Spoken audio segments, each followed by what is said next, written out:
Welcome students. 12th standard students, உங்களோட maths public எக்ஸாமை நாளைக்கு ரைட் பண்ண போகிறீங்க. எல்லாருக்குமே all the best. Maths public எக்ஸாமை சிறப்பாக ரைட் பண்ணுங்கள். ஹையர் ஸ்டடீஸுக்கு பார்த்தீங்கன்னா மேக்ஸ் மார்க் வந்து பார்த்தீங்கன்னா ரொம்ப இம்பார்ட்டண்ட், ஒரு மேஜர் ரோலை ப்ளே பண்ணும். அதனால் நீங்கள் இந்த 1 இயர் படித்ததை வந்து பார்த்தீங்கன்னா நாளைக்கு உங்களோட ப்ரெசன்டேஷனில் தான் இருக்குது. நீங்கள் அந்த 1 இயர் படித்ததை நீங்கள் எப்படி ரைட் பண்ணி உங்களோட எப்படி மார்க்ஸ் வருது அதான் நமக்கு ரொம்ப முக்கியம். அதனால் நாளைக்கு எக்ஸாமை பார்த்தீங்கன்னா எந்த ஒரு ஃபியரும் இல்லாமல் எல்லா கொஷினுமே அட்டன் பண்ணுங்கள். அந்த சாய்ஸ் விட்டு என்னென்ன கொஷின் கேட்குறாங்களோ 7 2 marks, 7 3 marks and 7 5 marks and 21 mark, இது எல்லாத்தையுமே அட்டன் பண்ணுங்கள். தெரியலனாலும் அட்டன் பண்ணுங்கள். ஏன்னா உங்களுக்கு மேக்ஸ் பொறுத்த வரைக்கும் ஸ்டெப் மார்க் உண்டு. அதனால் எல்லா சம்முமே பார்த்திங்கன்னா அட்டன் பண்ண பாருங்கள். இந்த வீடியோவில் பார்த்திங்கன்னா ப்ரீவியஸ் இயர் பப்ளிக் எக்ஸாமில் கேட்ட ஒரிஜினல் கொஷின் பேப்பர் தான் பார்த்துட்ருக்கீங்க. மேக்ஸிமம் எல்லாருமே படிச்சுட்ருப்பீங்க. எல்லாருமே பார்த்திங்கன்னா ஓரளவு ப்ரிப்பேர் பண்ணிட்டுருப்பீங்க. மேக்ஸிமம் 1 மார்க் தான் படிக்காமல் இருப்பீங்க. இன்னும் அந்த 1 மார்க்கையும் படிச்சிருங்க. 1 மார்க் வந்து பார்த்திங்கன்னா பக்கத்தில் இருக்க ஃப்ரெண்டுக்கிட்ட கேட்டு எழுதிக்கலாம் அப்படின்னு நினைக்காதீங்க. ஏன்னா உங்களுக்கு ஏ டைப்பாக அவங்களுக்கு பி டைப் கொஷின் பேப்பர் வரும். அப்போ 1 மார்க் பார்த்திங்கன்னா ஷஃபிள் ஆகியிருக்கும். அதனால் நீங்கள் 1 மார்க் கேட்குறது ரொம்ப ரிஸ்க்கு. உங்களுக்கு 1ஆவதாக இருக்க 1 மார்க்கு அவருக்கு பார்த்தீங்கன்னா 10ஆவது கொஷினாக இருக்கும். அந்தமாரி கொஷின் வந்து ஷஃபுலாக இருக்கும். அதனால் ரொம்ப ரிஸ்க்கு. அதனால் 1 மார்க்கையும் படிச்சிருங்க. ஏன்னா 15 1 மார்க் கிட்ட உங்களுக்கு புக் பேக்கில் வர நிறைய வாய்ப்பு இருக்குது. அதனால் டைம் வேஸ்ட் பண்ணாமல் 1 மார்க்கும் படிங்க. கம்பல்சரிலாம் தெரியலன்னு விடாதீங்க. உங்களுக்கு தெரிஞ்ச ஸ்டெப்பு வச்சு நீங்கள் அந்த கொஷினை வந்து கம்ப்ளீட் பண்ண பாருங்கள். நமக்கு எதனா தப்பாக கொஷின் மிஸ்டேக் ஆனாலும் நம்மளுக்கு கிரேஸ் மார்க் வரவும் வாய்ப்பு இருக்குது. அதனால தான் நான் உங்களை எந்த கொஷினும் விட்டுட்டு வராதிங்க அப்படின்னு சொல்கிறேன். டைம் மேனேஜ்மெண்ட்டை கரெக்டாக ஃபாலோ பண்ணிக்கோங்க. மேக்ஸ் பொறுத்த வரைக்கும் உங்களுக்கு டைம் வந்து பார்த்திங்கன்னா ரொம்ப பத்தாமல் கூட போகும் ஒருத்தவங்களுக்கு. அதனால் அந்த டைம் மேனேஜ்மெண்ட்டை எப்படி கரெக்டாக பண்ணணும்னு அதை கொஞ்சம் மேனேஜ் பண்ணி ஃபஸ்ட்டு 5 மார்க்ஸ் கூட ஸ்டார்ட் பண்ணுறேங்க. 1 மார்க் எழுதிட்டு 5 மார்க்ஸை தெளிவாக எழுதிட்டு அதுக்கப்புறம் 3 மார்க்ஸ் அண்ட் 2 மார்க்ஸ் கூட எழுத பாருங்கள். அது வந்து பார்த்திங்கன்னா கரெக்டாக இருக்கும்.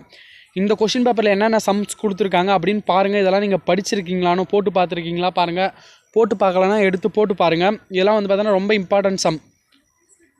21 சம் சிம்ப்ளிஃபை பண்ண சொல்லியிருக்காங்க. 22 பார்த்தீங்கன்னா குவாட்ரட்டிக் ஈக்குவேஷன் கொடுத்துருக்காங்க. இல்லை ஆல்ஃபா ஸ்கொயர் பீட்டா ஸ்கொயர் கண்டுபிடிக்க சொல்லியிருக்காங்க. 23 கொஷின். இந்த கொஷினை பார்த்தீங்கன்னா 1 டைம் டிஃப்ரென்ஷியேஷன் பண்ணி எக்ஸோட வேல்யூவும் டிஎக்ஸோட வேல்யூவும் அதில் சப்ஸ்டியூட் பண்ணணும். நிறைய பேர் பார்த்தீங்கன்னா மேக்ஸ் எக்ஸாமை நினச்சி பயந்துட்டு இருப்பீங்க. எப்படி நம்ம மேக்ஸ் எக்ஸாமை எழுதுறது, நமக்கு மார்க்ஸ் எப்படி கிடைக்கும், நம்ம எப்படி ஸ்கோர் பண்ணலாம் அப்படின்னு நினச்சிட்ருப்பீங்க. அந்தமாரிலாம் நினைக்காதீங்க. ஏன்னா நீங்கள் இந்த 1 இயராக ஹார்ட் ஒர்க் போட்ட சம்ஸில் இருந்து தான் கேட்க போகிறாங்க. நீங்கள் அந்த நேரத்தில் தைரியமாக இருந்தால் தான் உங்களால் பார்த்தீங்கன்னா அந்த சம்மை வந்து பார்த்திங்கன்னா நல்லா கிளியராக போட முடியும். அதனால் எந்த பயமும் வேணாம்.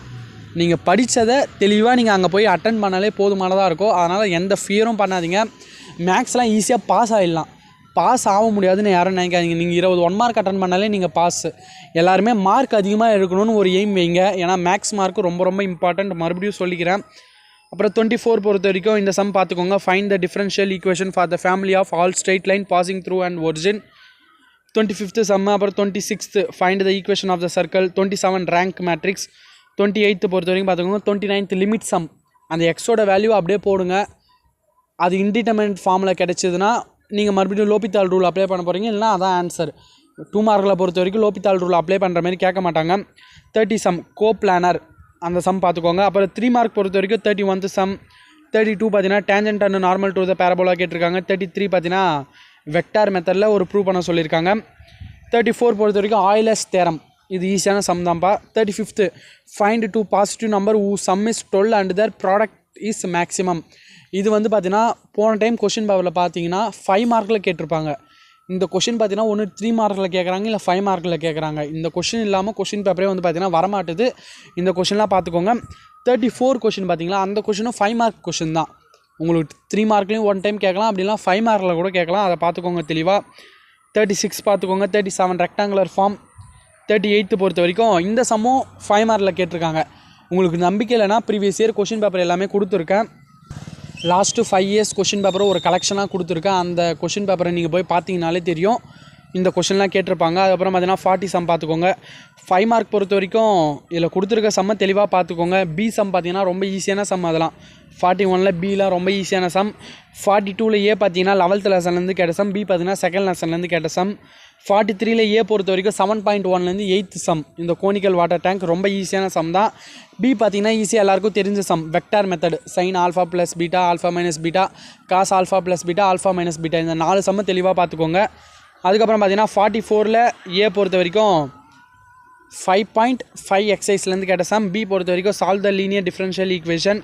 45A பொறுத்த வரைக்கும் பாக்டீரியா சம் 10.8லேருந்து கேட்ட சம்மு கன்ஃபார்ம் அந்த எக்ஸசைஸ்லேருந்து ஒரு சம் இருக்குது. பி சம் பார்த்துக்கோங்க. அப்புறம் 46ல் ஏ சம் பி சம் ரெண்டுமே ஈஸியான சம் தான். லாஸ்ட்டு 47 பொறுத்த வரைக்கும் ஷோ தட் 12th லெசன்லேருந்து கேட்ட சம் ட்ரூத் டேபிளை வச்சு ஷோ பண்ணோம். அது கீழே பார்த்தீங்கன்னா கிராமர்ஸ் ரூல். இந்த சம் தான் வந்து பார்த்தீங்கன்னா இந்த எக்ஸசைஸில் நான் சொன்ன பார்த்தீங்களா, ஒரு குறிப்பிட்ட எக்ஸசைஸ் சொன்ன பார்த்தீங்களா, அந்த எக்ஸசைஸ்லேருந்து கன்ஃபார்ம் ரிப்பீட்டடாக கேள்வி வந்துகிட்டே இருக்குது. அதனால் எல்லாருமே படிச்சுட்ருப்பீங்க, ஓரளவு எல்லாருமே கம்ப்ளீட் பண்ணி வச்சுட்ருப்பீங்க. மீண்டும் சொல்கிறேன், 1 மார்க்கை வந்து நம்ம பக்கத்தில் இருக்கவங்ககிட்ட கேட்டுக்கலான்னு நினச்சி போகாதீங்க. இது ரியாலிட்டி. நிறைய பேருக்கு இந்த எண்ணம் தான் ஓடும். அதை நீங்கள் மறந்துடுங்க. ஏன்னா 15 1 மார்க் கிட்டே நம்ம புக் பேக்லேருந்தே அட்டன் பண்ணிடலாம். அதனால் 1 மார்க்கை ஒரு 2 மணி நேரம் இல்லை 1 மணி நேரம் உட்காந்து படிங்க. புக்கு ஃபுல்லாக படிங்க. கன்ஃபார்ம் உங்களுக்கு பார்த்தீங்கன்னா ஈஸியாக நீங்கள் அட்டன் பண்ணிடலாம். அதனால் மேக்ஸ் எக்ஸாமை சிறப்பாக ரைட் பண்ணுங்கள். உங்களோட ஹார்ட் ஒர்க்குக்கு பார்த்தீங்கன்னா நல்லபடியாக கொஷின் பேப்பர் ஈஸியாக வரும். நம்புங்க, உங்களுக்கு நல்ல மார்க் வரும். எல்லாருக்குமே ஆல் தி பெஸ்ட். எல்லாருமே எக்ஸாமை சிறப்பாக ரைட் பண்ணுங்கள். தொடர்ந்து நம்ம சேனலுக்கு சப்போர்ட் பண்ணுங்கள். சப்ஸ்கிரைப் பண்ணி வச்சுக்கோங்க. வாட்ஸ்அப் சேனலோட லிங்க் பார்த்தீங்கன்னா டிஸ்கிரிப்ஷனில் இருக்குது. அதுலேயும் ஜாயின் பண்ணுறேங்க. நான் இம்பார்ட்டன்ட் கொஷின்ஸ் மெட்டீரியல் எல்லாமே அதுலேயும் போஸ்ட் பண்ணிடுறேன். Thank you student.